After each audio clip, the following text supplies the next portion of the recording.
Power. Skills. Know where you stand. Choose your initial state. Starting from the same state every time improves consistency. If you want consistent results, you must perform your action from a consistent base. Your physical and mental focus and environments must be practiced and correct.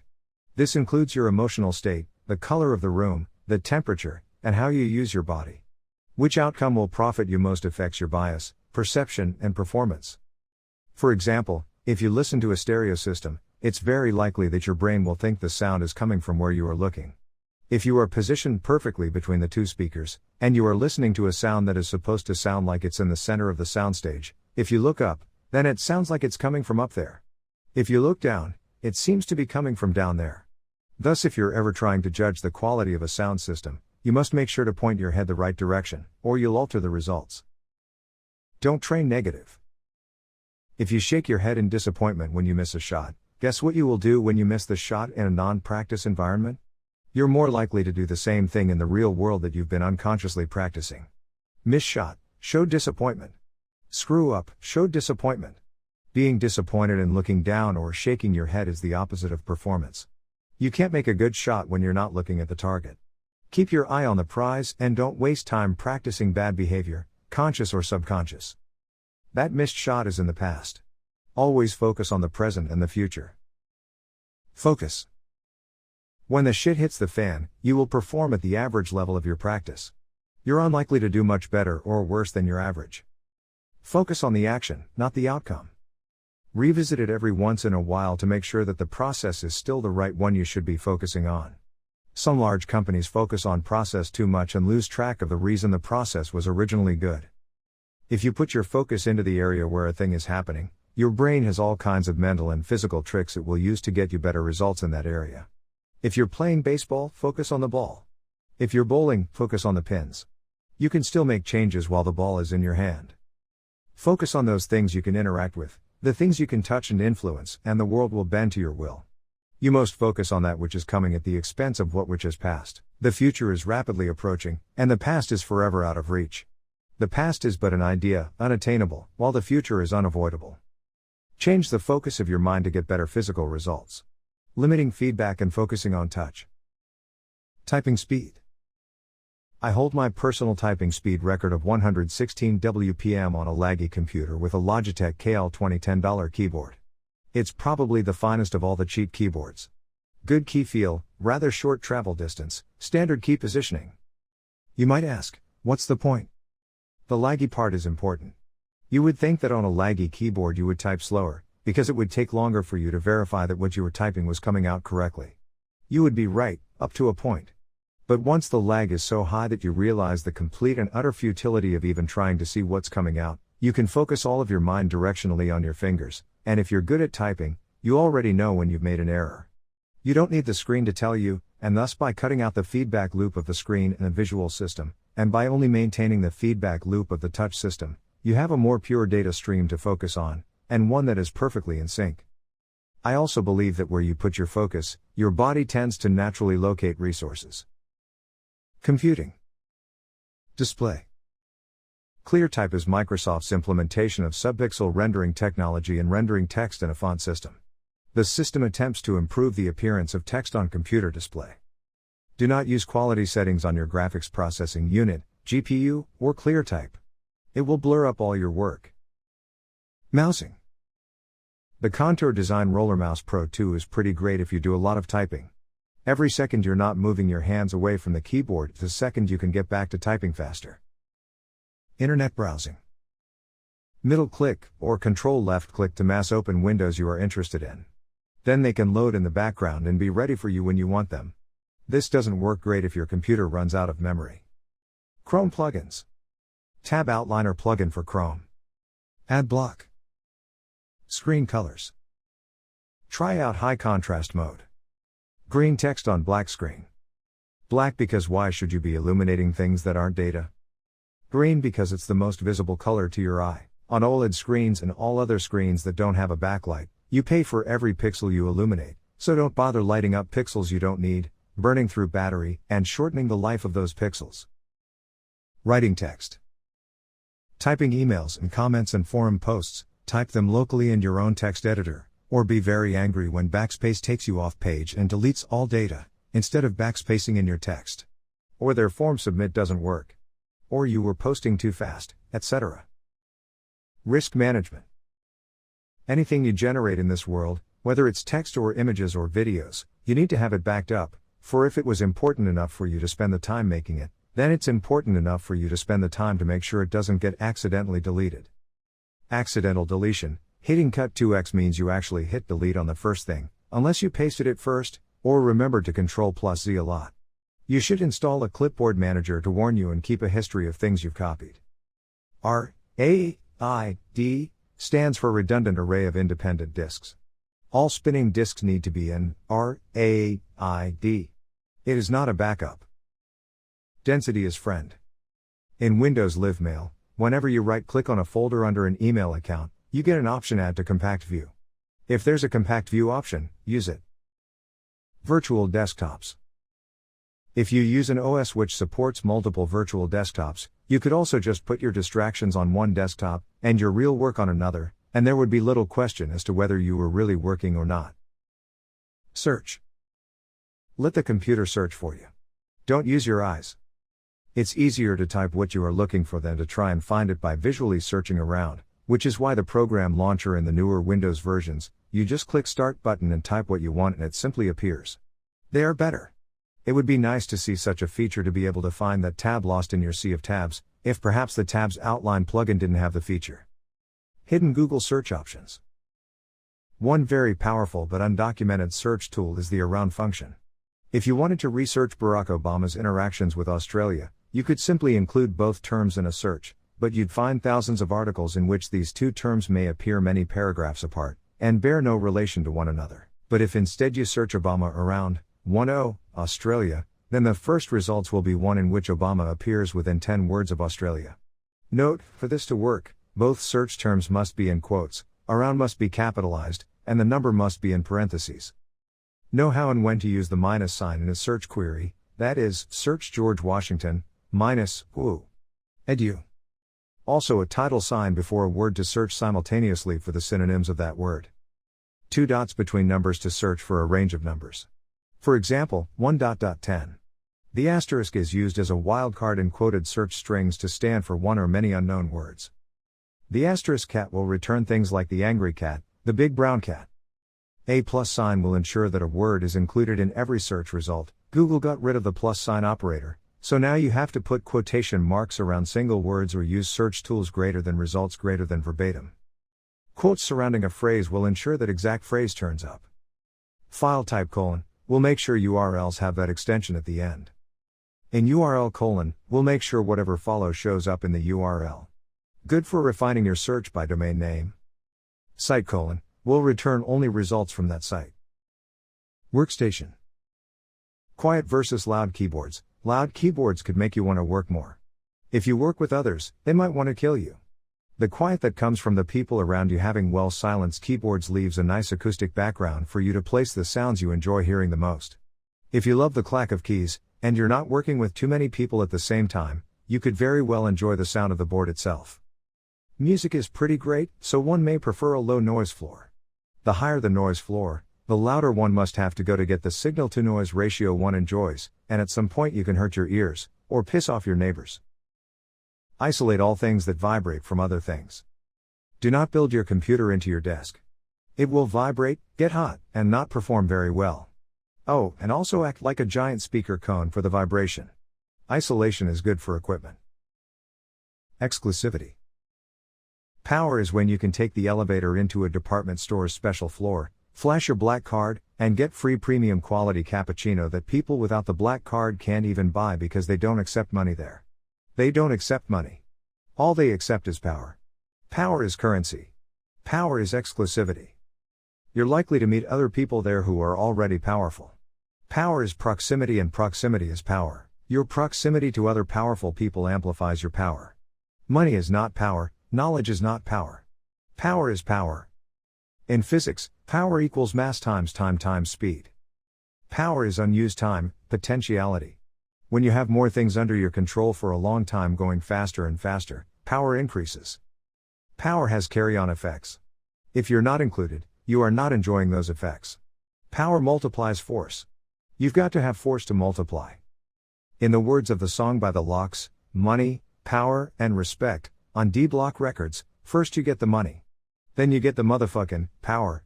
After you get the fucking power, motherfuckers will respect you. Who gets to decide? The guy that pays you decides what you do with your time. If you're a boss, your boss is the customer. If you're not a boss, your boss is the boss. If you're a criminal, your boss is the police. Having the right status is a force multiplier that allows you to control others. Force multipliers are what power is. Money is not power, knowledge is not power. Power is power. Having the money to buy a thing is one part, if it's something that money can buy. Knowing where to spend the money is another part. Getting them to actually deliver what was advertised is another thing. Getting it done on time, yet another still. And then, after all that, finding out that thing you wanted wasn't actually the thing you should have wanted, is a great way to explain how just being able to afford something isn't enough. Do you even have a complete list of all the things that are for sale that you should or shouldn't want? How often does that list get updated in comparison to the update and release cycle of improvements, innovations, and new product categories? Spending your money wisely to maximize happiness is more than a full-time job, even if you are so lucky enough to be able to afford the things you want. You're going to the same store as everybody else, but you're drinking for free. The coffee place in the Stockman department store in Helsinki. Nobody else can even drink coffee there. Only the powerful can. Others are excluded. The difference in power between respect and money. Money is what you use to get other people to do things for you, and in return someone other than you will do something for them. Respect and charisma are what you use to get other people to do things for you, in the hope that you will do something personally for them. In the end they achieve similar goals in that they motivate the other party to do a thing. In one case the payoff is directly from you, and in the other it's indirect and through the money that they will give to someone else, that is very likely not you. Navigation. Streets and highways. Did you know that streets and boulevards and even-numbered highways go east-west and avenues and odd-numbered highways go north-south? Did you know that cities have an origin address, usually where the city was first founded? All the new streets grow out from that position with higher-numbered names farther away, and they're divided into 4, northeast, southeast, southwest, northwest. So if you're near the center, you could find 2 first streets. Use north, south, east, west. Left of something means literally the opposite of what you want it to, if the person you're speaking to is on the other side of what you're looking at. Your left is his or her right. It's easier to say north, south, east or west, or reference another landmark, such as closer to the ocean, or sunset, because then it doesn't matter what direction one is facing while giving directions. Be specific when you guess how long it will take to get somewhere. The specificity will make you notice when your guesses were wrong, and they'll get better with time. Often getting ready to go somewhere takes as long as getting there, and people often guess wrong how long it will take to get ready, or account for the crap that always shows up, like where are my keys? Oh, I need to get gas, there's traffic, and I have to help my kid with XYZ thing. Stop using the word here. No one knows where here or there is. Be specific. Where is here? Consciousness. Tune out the rest of the world to turn on yourself. If consciousness is the most important and valuable thing in the entire world, then you should be mindful of what you spend that consciousness on. If you understand sports, you get more of that in your life. If you're good at business, then you get more of that in your life. If you read a lot of news, play a lot of games, then basically foregoing some of the things that are the rewarding and powerful in the world, which are things that multiply how you affect other people. To invent, to build, to influence are the things that scale. Think about the quality of what you're doing, not just the quantity. Is starting another dumb thing that the world needs? Is taking advantage of people's poor programming attention skills what the world needs? If you spend all your time absorbing music that other people created, reading books which other people created, watching movies which other people created, reading comics which other people created, watching other people have fun, listening to other people's jokes, then it's very hard to be producing. We're not full duplex.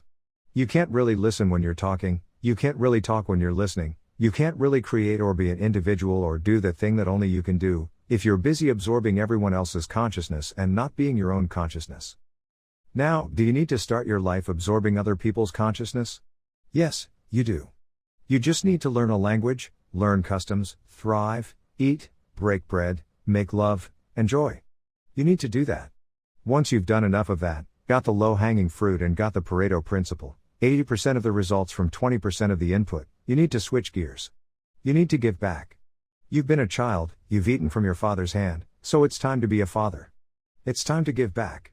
You spoke the language, you use the language, you read the words, so now make your own words. You think that there's not a place in this world that you can have an impact.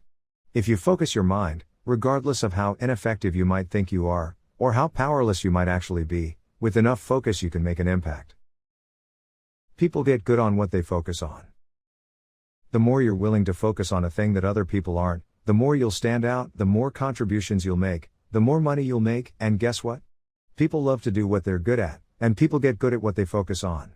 You can change what you become by changing what you absorb. If the world is a light and you're a crystal Swarovski bear, whatever you look at, that light shines onto you, and now you're that color. If you focus on negative energy, now you're a negative person. If you focus on positive energy, now you're focused on your positive person. You will literally become what you focus on. If you focus on why you're not good enough, you're going to keep on being not good enough. In theory, you'll tend towards that direction. Tony Robbins says if you focus on the wall, you hit the wall. If you focus on the road, you get the road. It just makes logical sense, it's tautological. Your brain is constantly running simulations. SciVive doesn't like the term question, so a lot of people, like Tony Robbins, like to use the phrase internal questions. First of all, that's bullshit.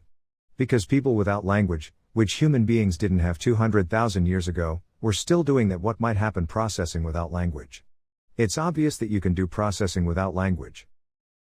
Remembering. Please don't let remembering be the end, please do not become a crappy version of an encyclopedia. Synthesis is the end. Don't become Google, and stop training your kids to be Google. You just need to be Google long enough to get something in working memory to create something beautiful. You just need to remember something, a marker, an index. You need to know how to use Google.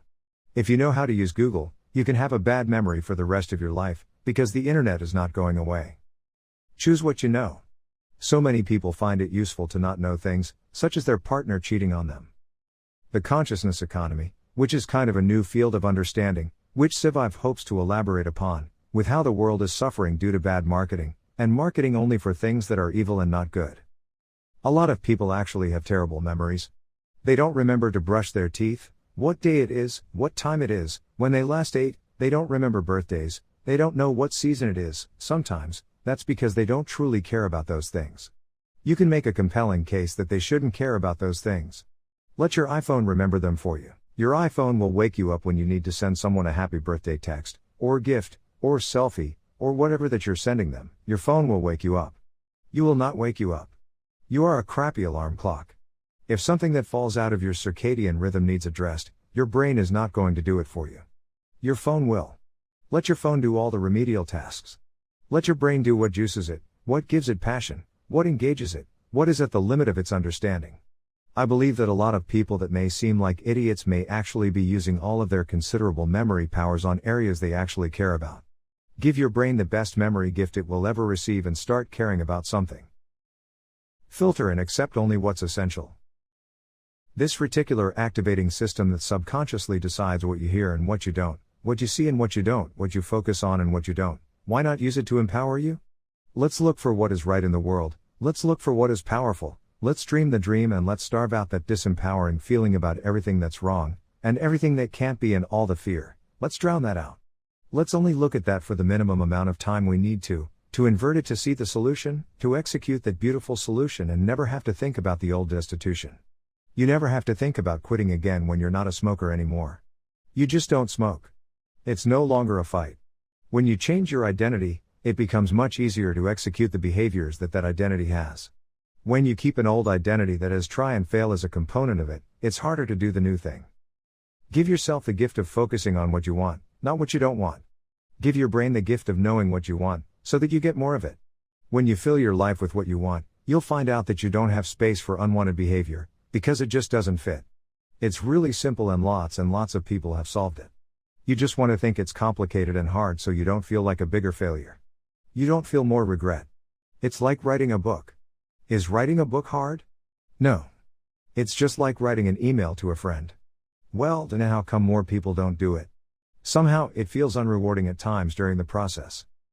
SciVive would support people exploring what there is in the world as far as consciousness is concerned, and would advocate at least the preemptive execution of all the other tried and true awesome. Solve tomorrow's problems tomorrow. You may have already heard about scale. We live in Middle Earth, where we're like one order of magnitude bigger than the smallest things and one order smaller than the biggest things. As fun and trivial as that is to know about, SciVive is going to tell you why it's trivial. If you're good at understanding how things work in the arenas that you don't live in, you're not likely good at the critical things that may actually help you, here in the world you do live in. It's just like people who want to solve problems they don't have. People who think that when they lift weights, they're going to get so big they don't fit in their clothes. I have a good idea. Why don't you worry about getting so big first? You won't. It isn't happening. Then, after that happens, you can work on fixing your clothes, but don't waste your time fixing a problem that's not yours and probably won't ever be. If you're still worrying about the universe and where it's going, that's not your problem. You're not making a left turn at Mars. You don't have a spaceship. Worry about the little blue ball you live on. Allocate your mental resources. The amount of uptime of thought that people have is greatly dependent on the habits of internal focus that go on in their mind. If people are honest and aware when queried as to what it was they were thinking about, the range of things that people actually spend their time focused on, concentrated on, and are concerned with is so very wide. Some people are thinking about sports, some people are thinking about gossip. Some people are thinking about family, some about friends, and others about ideas. Dependent upon the amount of time that remains engaged, if you perform thought-killing activity like gaming or remedial tasks, such as data entry perhaps, then in theory you actually are less alive. You have had a portion of your consciousness and your ability to become unique and to grow destroyed. It's reasonable to see some of the outcomes that we see in this world, where one guy will win nearly 100% of the time of fighting against another guy. One guy will win nearly 100% of the time in a test of mental ability versus another guy. One guy will know nearly 100% of the time the answer to a question that another person will not. It is because the amount of available uptime and the application of that uptime to a goal. The law of attraction is actually perverse. Every moment you spend focusing merely on what you want instead of focusing on doing the things that get you it, is a waste of time. Focus on the real world. If you focus on the real world and not fiction, when you care to disengage and do screwing around, you can screw around better because you'll be wealthier, fitter, and have better resource material to write and gain enjoyment out of other people's fiction. If you're wondering if the world is actually just a digital simulation on someone else's supercomputer, you're worried about someone else's problem. You don't live in that scale, so it doesn't matter. Be effective and useful. Be effective and useful when you're deciding what to do with your life. For example, playing chess. Think about it, if you were alone on an island, would you play chess with yourself? No. You would build a hut and a boat, and make your life better, and that's what you should learn to do when you're learning skills, investing in companies, or when you're helping other people do things. You should do things that actually benefit their life and aren't wasteful time sinkers. It is the same reason it's often good that companies lay off people, because if a company can get the same job done for the world with less people, then it's the same thing as you finding a smarter, better, more effective way that takes less time to get something done, so that you can go do something else with your life. If a company is just an abstraction, or just a combination of people, then you can treat it like a single person. If you don't need a person to do a thing, free them. Let them do something useful with their life instead of trapping them. Not only trapping them, but forcing someone else to pay the price for them pretending to work. This is a competitive world with limited resources, and the romantic partner you want has options. If you're doing self-improvement for a potential lover, you can throw that idea that you're enough out the window, because you're never what you could be. You're never barely what you should be. So what's the art? The art is to be the most that you can be, comfortably within reason. The Pareto principle says you're getting 80% of your results with 20% of the effort. Eat healthy, most people don't. Be fit, most people aren't. Learn some game, learn what an attractive person looks like, most people won't. Now you've won. Now you actually are unique, measurably. You can do things other people can't. You can lift weights they can't, you can make smiles they can't, you've got skills they don't have, and that take years to develop. Guess what? Those years you put in are the years that put you past everyone else. If you thought that you've got to start this game and outcompete other people because of your uniqueness that brought you here to the Please Fix Me for Money Club, you're dreaming a dream and someone's blowing smoke up your ass. Don't believe the feel-good bullshit. There's real work to be done, there's real excellence to be had, and you don't start with it. You end with it. Learn only the essential skills. You can sacrifice depth of knowledge for more effectiveness on whatever level you're on. Because of the recent gun craze, many more people practice target shooting and want to do better at it. You do not need to know how to load your own ammo, load your magazines, clean your own gun, and break down your own gun or even draw your weapon from your holster. You don't need to know any of those things in order to be a better target shooter, because the things that make you good at target shooting have literally nothing in common with any of those other things. Knowing how to use your breath, knowing how to squeeze the trigger the right way, knowing how to hold the firearm the right way, understanding how to use your body symmetrically, and all the things that go into being a good shooter have nothing in common with being a good reloader of ammo or a good tactical draw from the holster without shooting yourself in the leg kind of guy. The statement is that you need to decide whether you're going to trade depth of knowledge in a bunch of other levels for excellence in the level that you're at, or maybe excellence somewhere else. You can't have both. If you dedicate yourself in a direction so hard and immerse yourself so hard in a behavior or an outcome, you begin to see the whole world through that lens. It affects what you think is important, it affects what you spend your time on, it affects who you meet, it affects where you exist, and most of your life will be muted, deleted and unseen. You might neglect family relationships, you might neglect showering, you might neglect knowing about the news or brushing your teeth or eating.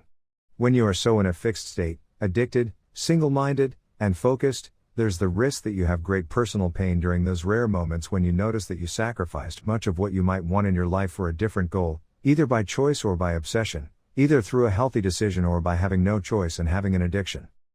The important part of being effective on what you're typing is you and your brain, not the tool. Let's say you learn how to have a schedule. Everybody's cell phone these days has a calendar on it, a little alarm clock and reminders and things. How many different scheduling things could you use? You could use Outlook, you could use Trello, there's all kinds of different things that you can use to manage your schedule. Are those things important? No. What is important is that you have a list of what you need to do and the times they occur and the alarms necessary. It doesn't matter whether it's a wristwatch or a pocket watch, it doesn't matter what it is, it's just another tool. The important thing is that you're using your time the way that you want to use it. Part of the giant myth of personal development is that if you read a book on how to manage your time and you finish it, then you'll think about reading another book. No. How about you just hope that you were already smart enough to read a good book and you just learned how to execute the lessons learned within? Realize that whatever gains you might get from switching are going to be very small as opposed to the gains you would get by having any system over no system. The stubbornness of the misguided. Instead of getting diminishing returns at things that you're already good at, why don't you perhaps allocate the time you want to put into learning and making up for big gaps? For some people, their big gap is that they're working on the wrong thing. If you're working the wrong thing, then almost no amount of reading is going to convince you of it. It seems like people don't want to be convinced externally that what they're doing isn't right. Try and talk someone out of their religion sometime, give that a try, or try to talking them out of a love interest. They're not interested in it. It is not easy to find the right way to help people who have picked the wrong thing to do. They just need to discover it on their own maybe. Maybe there's a line of questions that can be asked in the style of Plato and interrogate of what's learned together. Socrates actually asked a bunch of if questions that he already knows the answer to, and you think you're coming up with new answers. Some people may think of this as condescending. People may not like when someone asks a bunch of questions when he or she knows they already know the answers to, or they just tell them so they don't have to be manipulated until getting whatever outcome they prefer from the interaction while extending time. Reading is good, but doing is better. In summary, a lot of you guys that have read a lot of self-help stuff, you probably need to stop reading self-help stuff and do what you already know.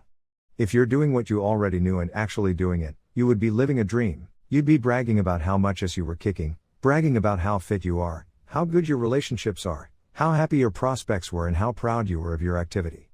It doesn't take but a couple of YouTube videos to get to the point where you know what you need to do. The hard part is getting you to actually do it, and that's the magic. The magic isn't knowledge. The knowledge has been out there for free, forever, and it's only getting slightly better, if at all. Some of the classics are still classic. If you can't find that advice to execute but you've got tons of willpower, lucky you, you're going to have a very easy life ahead of you. For everybody else out there who knows what they need to do and they're not yet doing it, you guys are going to have it a little bit harder. Intellectual learning and understanding isn't what you need to get where you want. What you need is a kick in the ass, either self-delivered, externally derived or helping someone kick you in the ass based upon your request. A strategy can be used for good or evil. A lot of people don't want to become evil, and that's a good thing. Therefore, a lot of people don't want to do things that evil people do, But that's where the problem occurs. How can a person gain great power, wealth, influence, impact, intellect, and positively affect the world unless he or she does much of the same behaviors that evil, mal-intentioned dictators and bad people in the past have done? For you see, the effectiveness comes not from the evil, the effectiveness comes from the strategy.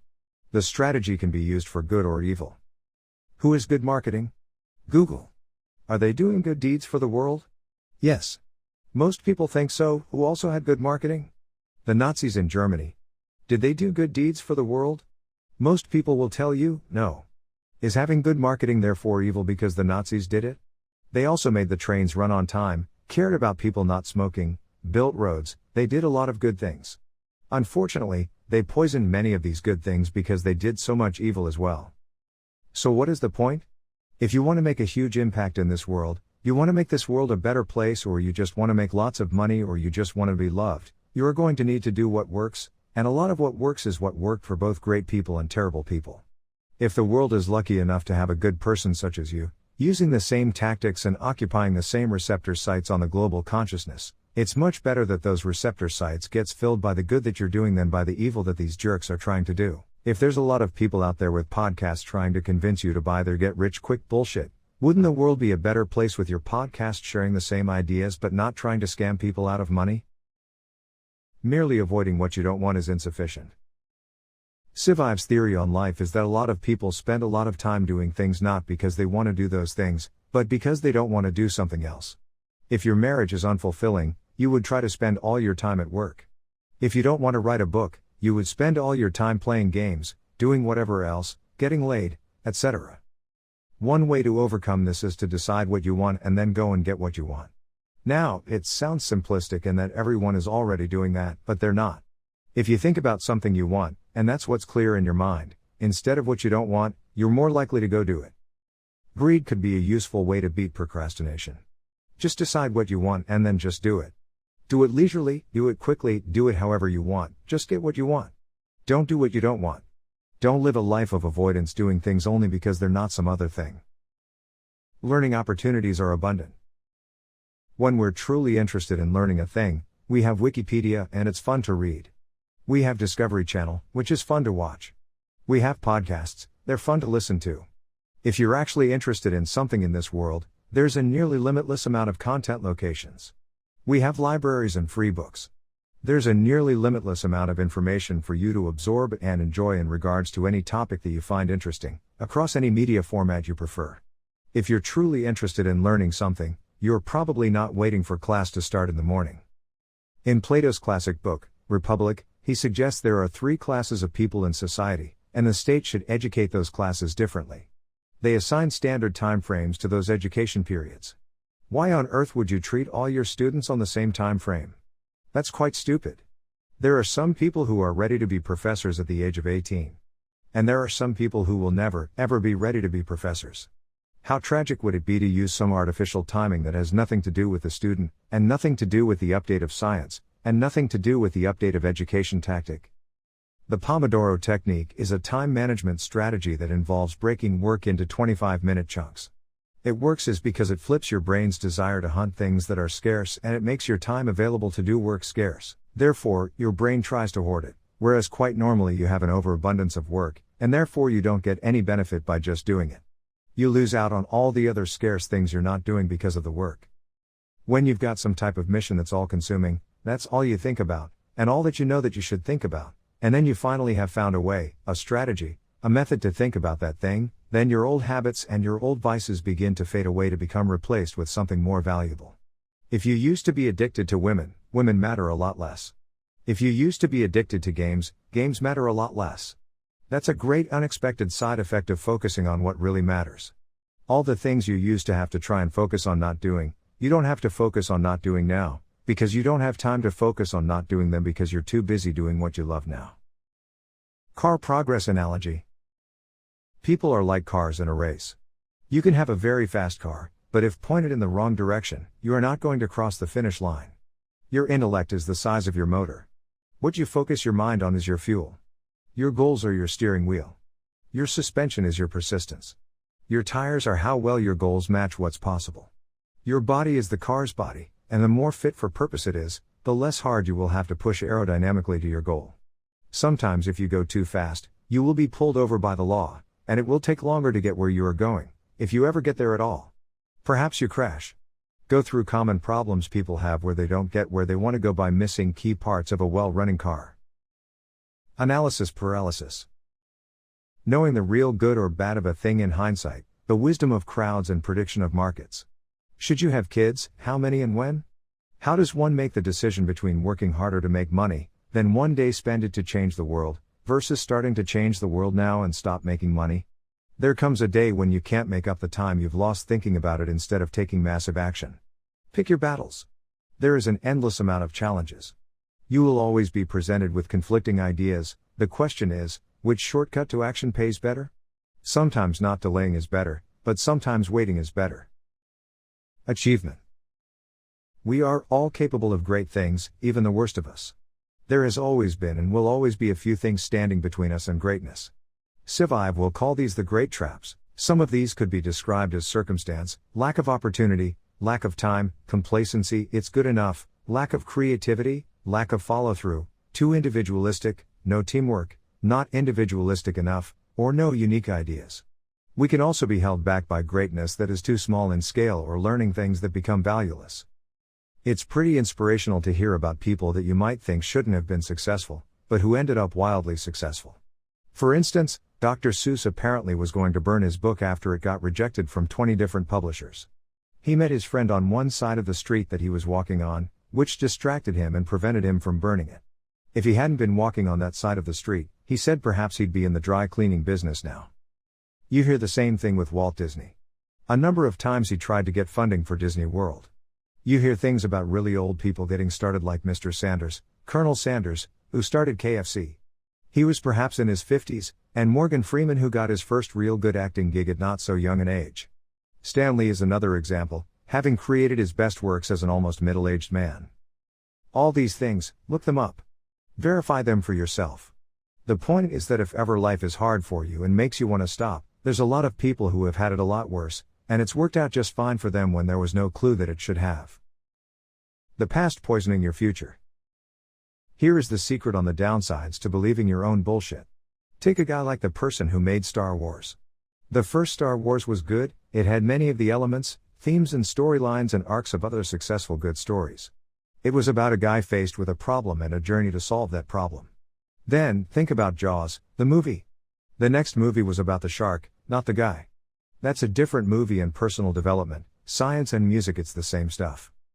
The whole pool of the universe was the fuel that they used to create their original progress and all of the excellence that could be copied, found and used from everyone that preceded them that allowed their original excellence. Now, they feel obligated to honor themselves and uptalk themselves and not prove themselves wrong. If you come up with a new belief system and it's not identical to your old one to some degree, you must admit you had it wrong before. Just like a giant company that doesn't want to lose a bunch of sales on their worst product by coming up with a better product, which will cannibalize those sales, the greatest thinkers and the greatest companies that are having the most impact screw themselves over with their greatest enemy, previous success. A great title for that is The Greatness of the Past Poisoning the Future. You see it with musicians, you see it with thinkers, and you see it with scientists. If you haven't produced something smarter, different, better than what you originally created, you are no longer the person that you used to be, you are less powerful and less effective. If you're Tony Robbins and you take 15 or 20 years off from book writing, and the next book that you write isn't version 6 of your original book, where you got something wrong, fixed it and came up with better ways to understand the world, and is instead a book on how you should give your money to other people that will make you money in a 401k and a fund, that's terrible. That is not a proper development of what could be widely defended as the most successful success coach. You have failed.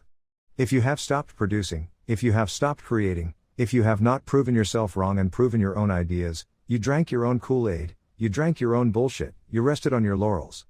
SciVive doesn't want to say you shouldn't be rewarded for it, but the world would be a much better place if you were still kicking ass as you used to.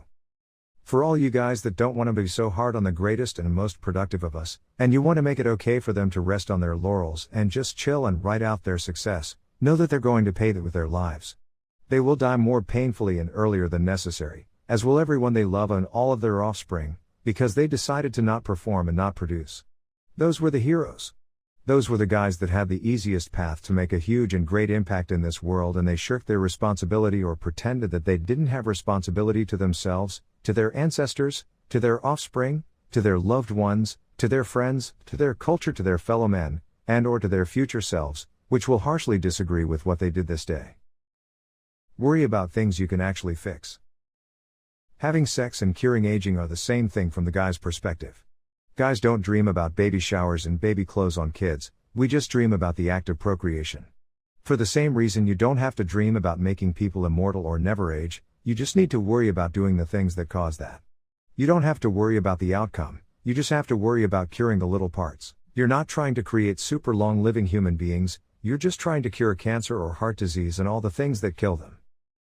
Punching hard to get the result you need. In physics we have rolling and starting friction.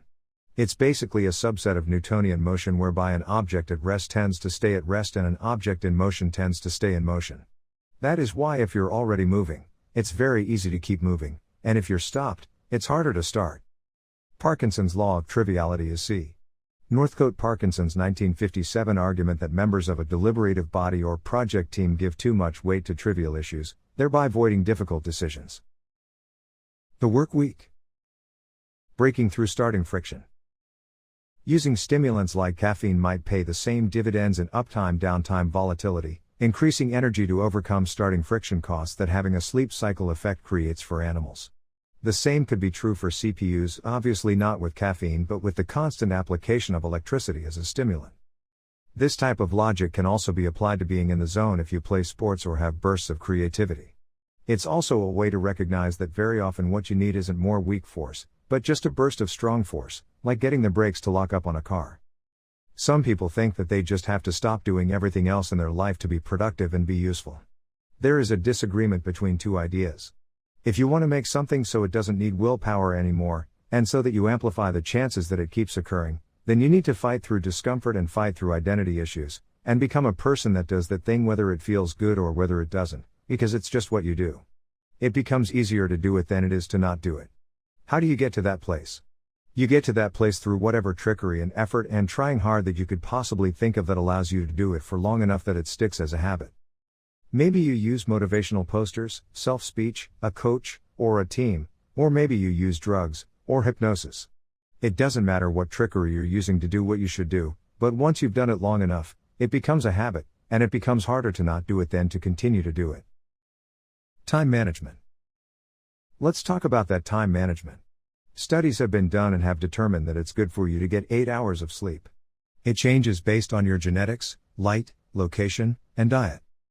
Let's call it 6 to 8 hours. 24 hours in a day, with 8 hours of sleep, leaves you with 16 hours.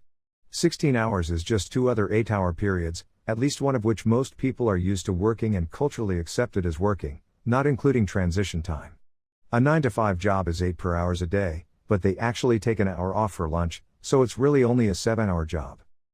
The question is, if you were willing to sacrifice all transition time and every other activity except sleep, then you have 16 hours to work with.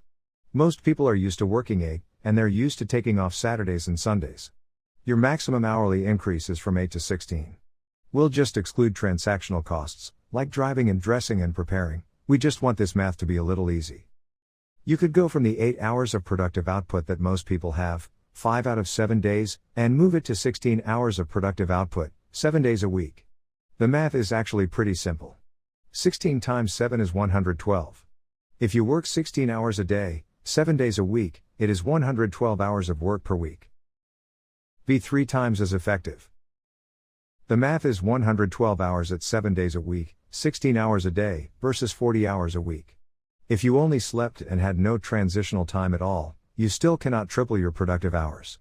It's not possible, which is why if you want to be more than 3 times as effective in the world, you need other people, or things, or ideas that aren't you, because no matter how much you break your own balls, you are only worth 3 times the hours. One could argue that immersion is more valuable because hard ideas have startup and spool down time.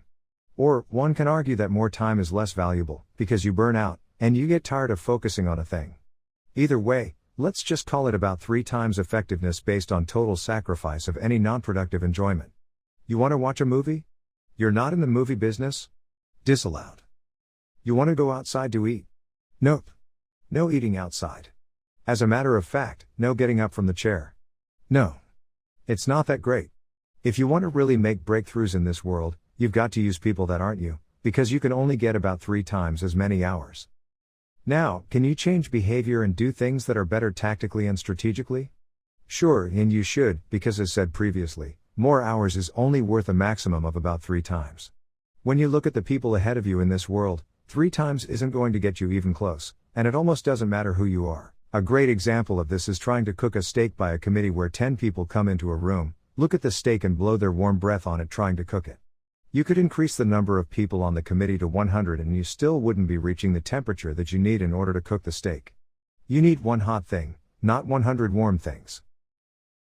The critical path. When you want to create an outcome and you've got limited resources, most people choose the objective-based outcome filtering of what's the critical path? What's the least number of steps with the least amount of risk? Where we are now to where we want to be? Then you look at where you want to be and you say, well, what do we want? We want customers and we want our customers to like us. Do we let our customers develop the product that they will fall in love with? Yes.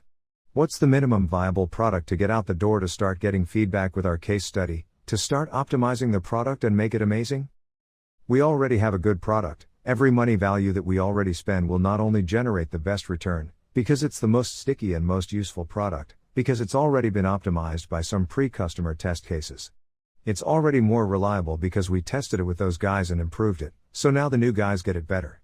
It's also because it better enhances the likelihood that every new customer that we get tells a friend, and we might be able to get some free customers from word-to-mouth advertising that we didn't have to pay for. Those customers tend to stay longer. The problem with that approach, the upside to that approach is that it cuts out a lot of needless steps that would waste time and energy, and not create a better product for your customer and not create a better market fit by choosing the right pricing, loading the scope and doing one thing really well instead of doing 10 things in mediocrity. It's very good for those things. That way the lean startup methodology and critical path analysis are effective in those areas. However, there is a downside to using critical path analysis and lean startup minimum viable product style of creation. Some of the things that you could have built that may be more profitable than the original idea is, and you may have easily pivoted into. You never notice these things because you filtered out and cut off the other novel and interesting things to focus on the one thing that you decided was the most important. What you'll find is some of the companies that are wildly successful with products that were definitely not what they were originally invented to do. Flickr was a video game company. Then they turned into a photo company, because people like that more. Slack was a video game company and they turned into a product management company, because people like that more. When you use novelty search, when you care about bottom-up, when you do what is interesting and perhaps you have enough energy to survive that indeterminate space for longer, then you can end up with unpredicted excellent reward outcomes that you would never have been able to find or figure out from the endpoint backwards style. In summary, by choosing a destination, an outcome, and reaping the rewards of not wasting energy falling down paths that are maybe dead ends, you have a high specificity. You don't get false positives and you don't waste time. You also have a low sensitivity and you don't capture what you might have been able to do, and so it is the path between what you want, which is profitability in most cases in business, and where you are now, which is the idea stage. The point is, you might be able to create some good things in the world regarding people making better decisions and taking responsibilities in their own lives. Use an interesting novel search pattern, since human beings are trained to care about that stuff more than brute objectivity anyway. You must try to optimize the objective likely, the minimum viable path to get the thing done, because of the uncertainty and the likelihood of that path over the others. Quit wasting time trying to optimize outcomes strategically and with the concrete vision, and be happier with a more flowery throw a lot of stuff at the wall and see what sticks kind of style. If you don't do it, you don't know it. If you didn't build it, you didn't invent it. Most of what you think you have invented, you will find has already been patented by people a long time ago, or they already tried it and it failed. For example, the human eye. We aren't the only animals with eyes. They've developed separately and unrelatedly time and time again at least 50 different times across many different animals, because they serve a very useful purpose. For the same reason animals developed useful eyes separately, you likely came up with a cool invention to solve a common problem, just like everyone else did. You just know about the problem and solving it more than you know about their attempts. Someone who spent more time reading patent applications might have the opposite experience. It's easy to think that what makes a man rich is what he does. In fact, what makes a man rich is what everyone else does, what the society you operate in allows you to own, what the judges and lawyers will let you keep and not tax away, what good work your employees perform and how much your customers will buy, and how many people didn't choose to compete with you or do the same job at roughly the same quality for free. You can't get rich in a vacuum, unless you're in the space exploration business. Or thermoses. If you're not doing it, you don't know it. A lack of balance is the definition of pain. How do you get people to focus on commonly forgotten ingredients of a successful recipe? What is more important in a cake? The sugar, the flour, or the cooking? You need them all, or you don't get a cake. By this analogy, you can see that a successful person such as Bill Gates isn't wealthy solely because he started a business. He's wealthy because he started a business and the entire world bought his products. When you see that it is the world and its systematic behavior that causes things to happen, then you can understand better that a different human Bill Gates would have performed the same task perhaps at a different time. There has to be some merit in shifting the focal point externally. If you're a seductionist and you have the normal training, it is very self-centered and not system-oriented, the same way that many self-help and personal development materials are. When you include your relationship to the system and their relationship to the system, you can save a lot of time when you're not swimming against the current. Egocentrism is one of the lowest forms of understanding.